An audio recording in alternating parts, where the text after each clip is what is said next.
Okay, howdy everyone. Greetings and welcome to a new week, a new semester, a new academic year, a new maybe a new instructor, a new class. It's the beginning of our fall 2025 semester here, and we are in the class called Language and Thought, COM 320, Language and Thought. I have not taught this class in a few years. I think it was spring 22, the last time I did it. So I was like dusting off my syllabus this last week and updating it. And I just wrapped up all of that work, and I had a bit more time. So I figured I would go ahead and record my first day intro video. A lot of the content, probably 90% of the content that you will be watching, viewing, engaging with has already been created, recorded at another time. I will need to create a few new videos, but for the most part, it's like older me from years prior. But I always like to do a fresh intro video at the beginning of the semester to say hi and to kind of just sort of talk about the class and some changes, maybe updates, what to expect, what I'm looking for, where my head's at, and just emphasize some key things. So I'm looking over at the syllabus here. My name, I don't need to look at it for my name. My name is Donovan Conley, Dr. Donovan Conley. I've been in this department for quite some time. I'm the most senior member in the Department of Communication Studies. I arrived in 2004, and I've seen many people come and go. I describe myself as an institutional monogamist. It was never planned, but I've taken one job, and I've stayed here. I got married twice, actually. I'm on my real marriage now, and we are firmly planted here in Vegas. My wife owns a business, a couple businesses. Kids are here. I have a granddaughter. Wow. So yeah, we are, firmly planted in Las Vegas, and I really, enjoy my department, my colleagues, the students. Seen a lot of change over the years, and we find ourselves in a time of, I think, pretty great change and uncertainty and tension and maybe possibility and hope as well. And this class is right in the center of it all. Okay, so I'll dive into the class and sort of my thoughts on this class. Is that enough about myself? Yeah, I suppose. I study and I research and I write about rhetoric, and I'm interested in culture, and I'm interested particularly in this business of like style and materiality, or aesthetics and materiality. So I'm interested in soft stuff like style and aesthetics, how things look, how they're put together on the surface kind of thing. But I'm also interested in that deeper material stuff underneath, the stuff you don't see, and how the surface and the depth kind of interact with one another. And that's an abstract way of kind of talking about my broad interest. And my main interest is food and taste, right? So food is something that, it makes us happy, we enjoy it and all the rest, but there's all these deep structural realities in terms of where things come from and what goes into them and all that kind of stuff. So that's kind of my work. I'm interested in technology, food, taste, and like I said, style, that kind of stuff. So the classes I teach kind of happen through that broad framework. And so this class called Language and Thought is one that is connected to I am the chair of the Sanford Berman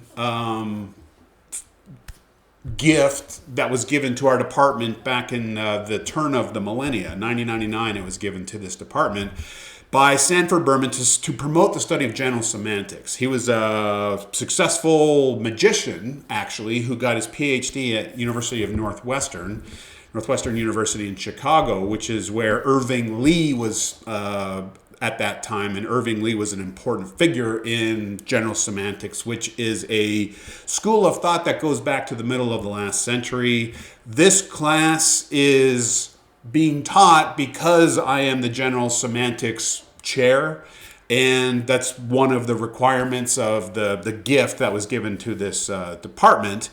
And so, Sanford Berman died years back, and his wife, Sandy, at some point told us that she was no longer really that interested in, supporting her husband's interest in general semantics. So it's kind of like up in the air, but I still teach this class and I still find some value in general semantics as a starting point for thinking about the relationship between language, thought, media, and action and clarity and ambiguity and all these kinds of like core communication type questions.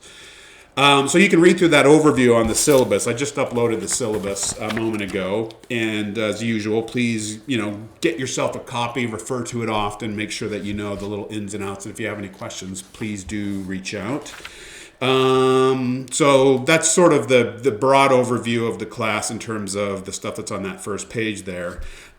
This is not going to be a straight down the middle general semantics class, mostly because that field has evolved so much that it doesn't really even fully exist anymore. Media ecology is what you'll generally see today for those who have those kinds of questions and interests. And media ecology is a pretty interesting sort of sub-discipline of both comm and media that really wants to look at how it is that the things that mediate reality to us also kind of shape our perceptions, alter our perceptions, maybe get in the way of us being able to see things clearly and so on.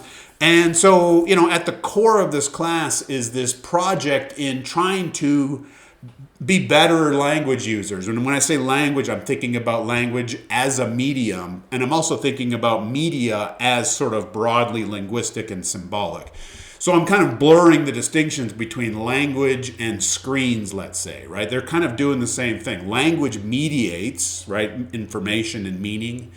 And all these different kinds of media also mediate, reality through different means, right? So we're going to be thinking about all of that, how it is that reality, the world out there is mediated, is transferred, is attempted to be represented maybe with greater or, lesser accuracy and so on and so on, and how we manage all that, how we kind of make that straight in our head. Because obviously our brains are connected to one another out there in the world through these media, right? We are connected to one another through the medium of language. When we can't speak a language, we feel very disconnected. You ever travel to another country and not understood the language? I lived in China years back and I never really picked up the language. And if I didn't have my buddy Patrick, I would have been very, very lonely and isolated, right? And so these are media that connect us to one another, but also make those connections very challenging. And so we will continue to ask questions as we go throughout this semester. We'll look at the framework here in a second, but we get deeper and deeper and deeper into media whose sort of function of representing reality is becoming so convincing. Here I'm thinking about AI, deep fakes and so on, that we are entering a phase where we might not be able to even ask the question anymore about, like, is this real? Because you can't tell the difference. Okay, so we're going to end in a real kind of futuristic sci-fi space, which is actually the lives we live right now.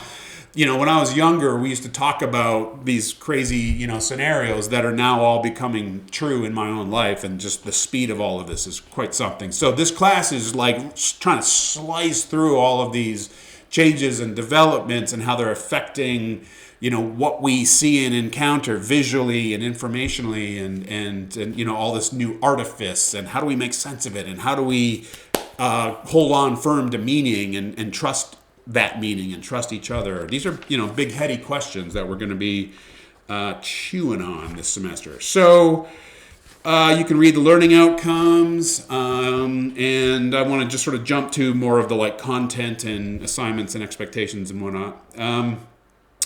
So I just sort of smashed 4 content modules or units down into 3. It used to be 4, now it's 3. And the first and the third ones are the big ones. So the first module is the first 4 weeks of the semester, and that's where we're going to be covering that general semantics stuff. And there's a number of videos and readings that are coming from those original scholars, Irving Lee, Korzybski, Weinstein, and so on. So it's going to feel a little bit dated, especially those videos. I think they're black and white. They feel very ancient at this point. But it's, and we're not I'm not asking you to sort of accept and believe everything they're saying. We want to be thinking about these initial readings and videos in a more historical context. Because we're going to challenge them and question them. There's still some decent stuff in there, but it's a little simplistic and a little bit maybe naive in terms of the landscape that we inhabit today. Nevertheless, we have the Dream of Clarity for the first 4 weeks, and then we talk about Kenneth Burke and symbolic action, and we start talking about new media in the middle unit. That's 5, 6, 7, 8, and then those weeks, and then the final unit, ambient capture. Ooh, what is that? That's the longest one, I think, or the first and the third are the longest.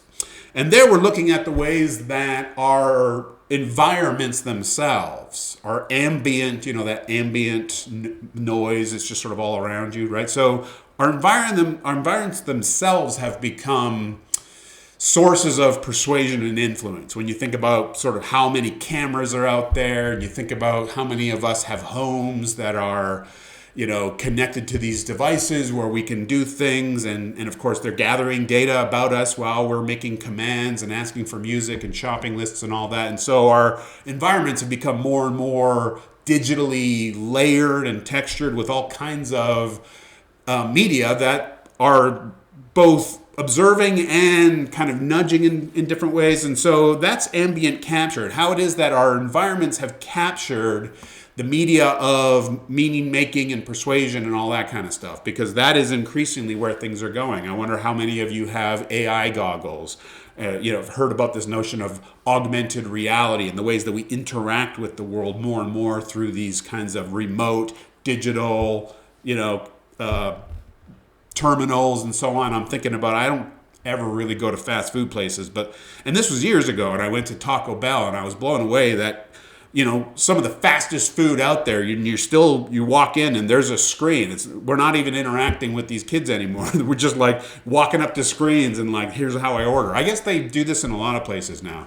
So increasingly, these screens, these digital technologies, we're wearing them. Here's my watch. It's tracking all kinds of stuff. It's sending it to the cloud, right?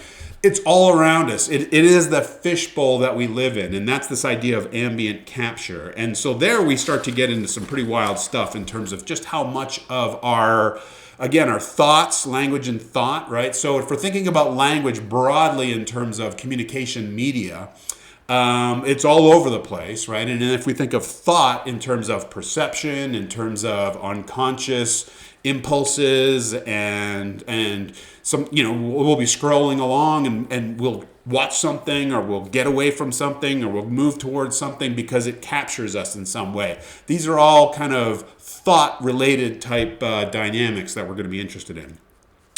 So that's kind of the broad strokes picture of the class. That's a quickie, maybe a little dizzyingly quick version of it. But those are some of the questions, themes, examples of stuff we're going to be interested in. In terms of assignments, I'm someone who prefers like the less is more kind of, but like have fewer assignments, but make them really rich and engaging and give you a good amount of time to work on them. And so there's really just 4 things that we're going to be doing this semester. Maybe I'll find some bonus kind of situations for you, but I also try to build those kinds of things into the assignments themselves. So give yourself a good amount of lead time for each of the assignments. There's 2 short papers, around 5 pages. Those are critical analysis papers. Those are kind of coming out of major content, journeys that we've covered, coming out of the general semantic stuff. Now go think about it, write a paper, sort of deploying those principles and ideas. And then another one sort of toward the end with those more recent concepts, principles coming out of the symbolic action and new media stuff. And a midterm exam, which kind of just covers more of the basic information, making sure that we have a decent handle on the readings, because the assignments kind of tend to favor just a smaller selection of the readings, so the exam helps to make sure that we're good in a more broad-based sense. And then the final project is something that I just came up with today with the help of my Claude AI assistant. Yes, I will admit to using AI. Who doesn't, right? I think are all tumbling headlong into this world, and so I've actually got a subscription to Claude. We'll have much more to say about AI, and maybe I'll say a few things in a moment here. But yeah, it's silly to pretend that as an academic, I don't use them. I use them. I use these things quite a bit, but I have also found huge frustrations, limitations, weirdnesses, right? So there's a major cautions here. And what was I talking about? Oh yeah, I came up with this final assignment. It's an ethnography of influence, and it's like a 2-week daily journal reflection. How was I affected? How was I influenced? What did I encounter? What won me over? Okay, we'll have more to say about this, but it's going to be something that you're going to be thinking about on a low level way, but taking kind of daily notes and reflecting on your experiences after we've talked about all the different ways that media and influence are coming at us and surrounding us and coming at our brains and our limbic systems and so on. Like, try to reflect on it. Try to think about the ways in which you have been pushed around and influenced and mediated by different kinds of technologies, physical, digital. And then to be thinking about how to maintain some sense of groundedness and clarity in the midst of all this, because I do feel like we're starting to lose grip.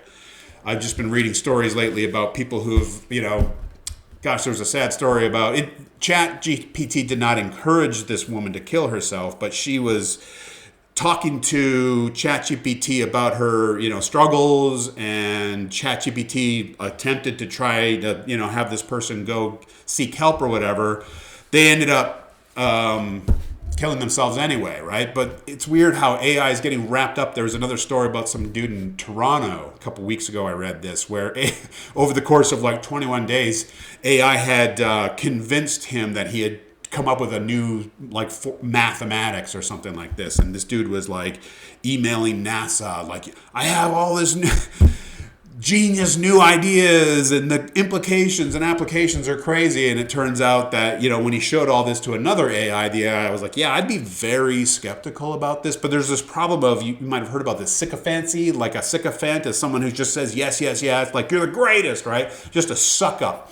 So these AI engines are being, engineered to affirm, but they can over-affirm. People get too enamored by their own reflections coming back at them through these things, right? And it's even happened to me where I'm asking AI what I think are very high-level questions, and it's engaging me in a very sophisticated way and encouraging me and kind of pushing me along, and I'm like, wow, I think I might be the smartest person ever. And then I show it to a colleague, and it's like, yeah, but this and then. They have this tendency to want to affirm. So anyway, going on 20 minutes, that's plenty, I think, for the first day. Those are the assignments. Those are the kind of like broad strokes of the class. In terms of, success and what I would try to urge, I only ask, I've been frustrated by what I'm calling passive learning, right? This idea of just sort of watching lectures on a screen and kind of cobbling things together with clicks or whatever. I feel like the more we let these things kind of get in the way, and this is, again, getting back to the class, is like we are fortunate in many ways to have devices and technology that are able to do more and more for us. But that just means that we are losing the ability to do certain basic things, right? And like, I was test driving a vehicle months back, and it was this slick thing where if you push a button while you're trying to park, the car will sense it. This is like early self-driving kind of technology. The car will sense where the spot is. It'll back itself up. It'll even correct itself. And I was blown away because I'm not holding anything and the car is doing it all. And I said to the guy, sitting next to me, the sales guy, I was like, the only problem here is I actually pride myself on being a pretty good parallel parker. And I don't love the idea of some automated thing taking that over. But that's what we're doing, is we're handing more and more things over to like automation. And isn't that cool, right? And a lot of that stuff is cool and great, but I am growing increasingly concerned about, the loss of the ability to take notes, which, if you take notes with your hand, you are more actively engaged in what it is you're learning, right? this passive thing where we just record lectures or listen to podcasts or whatever. It's wonderful, it's convenient, but I want to promote more active forms of learning. So I want to encourage you guys to like print off the readings if you can, if you have printer nearby or whatever. Engage in the material, the physical books and papers. And I feel like we're losing access to, they call it physical media and films, and we used to have DVDs, and now it's just all cloud stuff. But there's something to be said about physical media in terms of taking notes with pens and paper and having actual kind of conversations. I encourage you guys to come to my office hours, which are going to be Tuesdays and Thursdays from 2 to 4. I'm also going to be around at other times if you want to, set up a different appointment. But I want to get back to some more pre-AI and pre-digital. Maybe I'm a little bit general semanticist here. I feel like we're losing some core skills. So I'm encouraging you to do the readings. Please do the readings. Even if they're challenging or weird, take notes, use pens, use paper, write down questions, come talk to me face to face. Ask me those questions in person. Yes, of course, you can email me your questions. And yes, of course, we can set up a Zoom call. But I feel like we're losing our social connection, and we're losing that, the physical, the face-to-face, the touching things. And so I would love for us to kind of get simple, get back to that kind of stuff, and just do the readings. Think about the assignments in advance. Give yourself some time to work on them. Reach out to me with questions if you have any. And also try to have fun and think big and broad and use your imagination when we're talking about this stuff. Because it's still academia, in my opinion, where we get to ask questions and think big thoughts and chew on ideas and so on. Even if we don't have immediate practical solutions, it's still important to be aware of this stuff. All right, so I'm going on too long here. I hope I get to meet a lot of you. I do encourage you to come by, reach out, interact online, and all the rest of it. So hope everyone's well. Looking forward to a good semester. I am excited about this class, and I hope to meet you. So be well, everyone. Talk soon.